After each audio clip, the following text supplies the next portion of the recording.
Kanca-kanca, aku arep crita judule Truwelu kang agawe rukun. Dik jaman biyen ana sawijining alas kang jember banget. Wit-witane subur, sukete ijo royo-royo. Kewan kang manggon ning kono uga akeh. Uripe padha rukun, ora ana sing padha gelut. Sawijining dina ana masalah satitik yaiku polahe si wedhus kang seneng mencak-mencak, mlayu-mlayu sak senenge dhewe. Polahe si wedhus ndeleri suket sing ijo dadi rusak lan reget. Kewan-kewan padha jengkel lan ora seneng karo polahe si wedhus.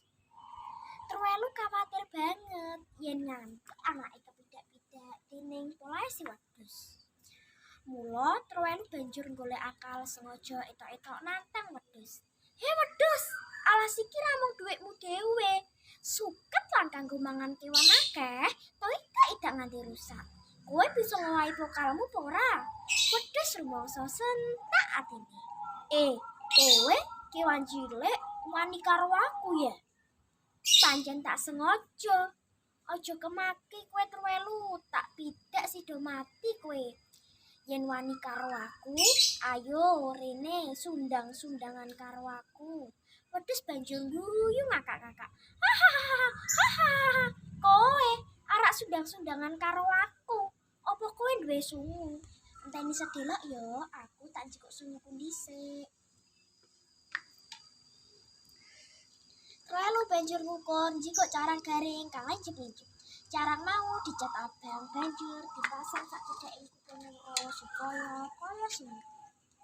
Loh, jebul kowe duwe sungu tenan to? Angin, sungumu kok abang mangar-mangar. Ngerti yo, iki mau batangku mateni celeng.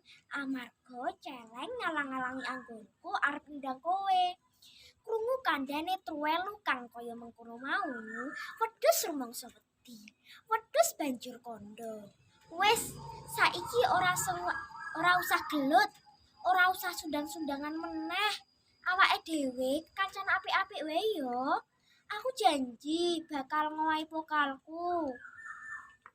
Aku ora bakal ngidak-ngidak suket meneh.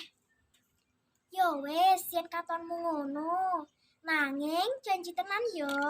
Wedhus banjur njaluk ngapura karo Truwelu. Terus bali menyang omahe.